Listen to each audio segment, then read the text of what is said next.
दिल्ली में अभी कुछ दिन पहले ही उसकी मोस्ट अवेटिंग आरआरटीएस या रीजनल रैपिड ट्रांजिट सिस्टम को ओपन कर दिया गया एक फेज में। आरआरटीएस मेरठ और उसके नजदीकी इलाकों को कोई वरदान से कम नहीं है। दिल्ली शहर पहले से ही अपनी बड़ी मेट्रो नेटवर्क के कारण नोएडा, गाजियाबाद, गुरुग्राम इन जैसे आउटस्कर्ट्स के साथ में बहुत कनेक्टेड है और आरआरटीएस इस कनेक्शन को नेक्स्ट लेवल पर लेकर जा रही है। अब दिल्ली एनसीआर के बीच में दूरियां मिट रही है, पर उसी जगह पर देश के फाइनेंशियल सेंटर मुंबई एक बहुत ही छोटे लैंड में कॉन्सेंट्रेटेड है। इस सबर्ब पूरी तरह मुंबई सबर्बन ट्रेन सिस्टम पर डिपेंडेंट है अपने कनेक्शन के लिए और रोड सिस्टम हद से ज्यादा ओवरबर्डन है और ट्रेन सिस्टम्स के बारे में आप ऑलरेडी जानते हो। तो ऐसे में क्या हम मुंबई सिटी में भी आरआरटीएस को एक्सपेक्ट कर सकते हैं?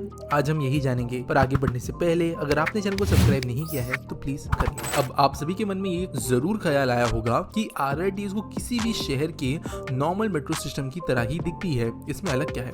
तो देखिए, आरआरटीएस एक रैपिड ट्रांजिट सिस्टम है जो स्पेसिफिकली लॉन्ग माइल कनेक्टिविटी बढ़ाने के लिए बनाई गई है। यह दिल्ली के अंदर या आसपास के नहीं बल्कि दिल्ली के दूर दराज इलाकों को कनेक्ट करने का यहाँ पर प्लान है। मेरठ ये दिल्ली से करीब 100 किलोमीटर दूर है, फिर भी यहाँ से रोजाना 3 से 5 घंटे की दूरी तय करते हुए कई लोग दिल्ली में काम करने आते हैं। लेकिन ये सफर रिड्यूस होकर आरआरटीएस के कारण सिर्फ 1 घंटे का हो जाएगा। चुनिंदा स्टॉप्स पर ही ये रुकेगी, मेट्रो की तरह हर कुछ किलोमीटर पे नहीं, और 160 किलोमीटर पर आवर की स्पीड से चलेगी। मुंबई के बीच भी ऐसी एक रैपिड सिस्टम बनाने की जरूरत है जो कि लॉन्ग माइल कनेक्टिविटी को बढ़ाएगी, क्योंकि मुंबई सिटी बहुत सैचुरेटेड हो गई है और ऑलमोस्ट चारों तरफ पानी से घिरे होने के कारण ये जहां पर भी एक्सपांड हुई है वो एरियाज दूर निकल के आते हैं। अगर हम मुंबई के लोकल ट्रेन नेटवर्क को देखें तो यहाँ पर वेस्टर्न लाइन को हम देखें तो जो इसका फादर्स्ट लोकल ट्रेन स्टॉप है धानु, वहां से मुंबई का अगर डिस्टेंस कैलकुलेट करें तो वो भी तकरीबन 100 किलोमीटर के ऊपर का आता है। मुंबई के सेंट्रल लाइन के दोनों एंड, चाहे वो कर्जत हो या फिर कसारा, ये दोनों डिस्टेंस भी तकरीबन 100 किलोमीटर के आते हैं। और इस पूरे स्ट्रेच के अंदर अलग अलग ऐसे बड़े छोटे टाउन, शहर और गांव है जहाँ से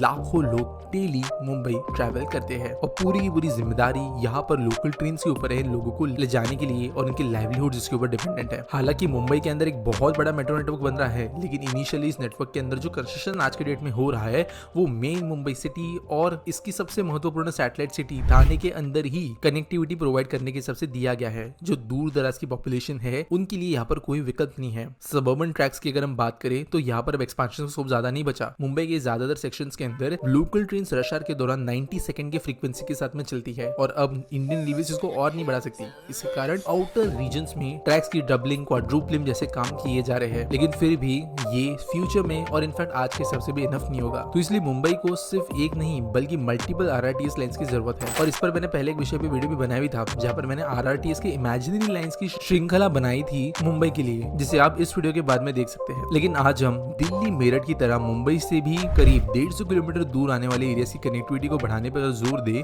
तो एक बहुत बड़ी अपॉर्चुनिटी नजर आती है। पुणे ये शहर सबसे आगे निकल कर आता है इस ऑप्शन के अंदर। मुंबई के पास होने की वजह से भी यहाँ पर हाई स्पीड ट्रांजिट सर्विसेज नहीं है और एक्सप्रेसवे और रेल लाइंस जो एग्जिस्टिंग है वही पूरा का पूरा बोझ उठाती है। इनफैक्ट रेल लाइंस तो यहाँ पर ब्रिटिश जमाने से वैसे ही है। दूसरा शहर है नासिक। नासिक एक इंडस्ट्रियल सिटी है, ऑटोमोबाइल इंडस्ट्री यहाँ की बड़ी है और ये एक समृद्ध शहर है। तो यहाँ पर नासिक, पुणे और मुंबई के बीच में एक गोल्डन ट्रायंगल क्रिएट किया जा सकता है जो तीनों रीजन्स के अंदर डेवलपमेंट को बढ़ावा दे। यहाँ पर सबसे पहले बात करें मुंबई पुणे आरआरटीएस की, तो इसका रूट इस तरीके का हो सकता है जहाँ लोग फ्यूचर में बुलेट ट्रेन को भी एक्सपेक्ट कर रहे हैं और इसके ऊपर भी कुछ हद तक काम गवर्नमेंट ने किया था। इसके लिए एक मेगा हाई स्पीड कनेक्टिविटी तो बन जाएगी, लेकिन मुंबई पुणे के बीच में कई ऐसे टाउन्स भी आते हैं, कई ऐसे शहर भी आते हैं जहाँ से मुंबई या पुणे दोनों तरफ में ट्रैवल करने वाले लाखों लोग हैं। तो यहाँ पर एक आरआरटी सिस्टम की जरूरत जरूर पड़ेगी। दूसरी तरफ अगर हम बात करें तो मुंबई नासिक यहाँ का डिस्टेंस भी इतना ज्यादा नहीं है, तो यहाँ पर भी एक ऐसी लाइन बन सकती है जो सेंट्रल लाइन के करीब जाते हुए दूर दराज के सबर्बन एरिया को तो कनेक्ट करेगी, लेकिन नासिक शहर को डायरेक्टली कनेक्ट करेगी। इनफैक्ट कुछ साल पहले एक स्पेसिफिक लोकल ट्रेन को भी ट्रायल रन के लिए भेजा गया था इगतपुरी के घाटों के ऊपर, ताकि नासिक और मुंबई के बीच में लोकल ट्रेन सर्विस को शुरू किया जा सके। किसी कारणवश वो ट्रेन शुरू तो नहीं हो पाई, लेकिन यहाँ पर एक चीज नजर आई थी कि गवर्नमेंट ये जानती है कि नासिक और मुंबई की इकोनॉमी इतनी जुड़ी है कि यहाँ पर एक प्रॉपर पब्लिक ट्रांजिट की अब जरूरत पड़ने लगी थी, जो कि डेली लोकल्स हो।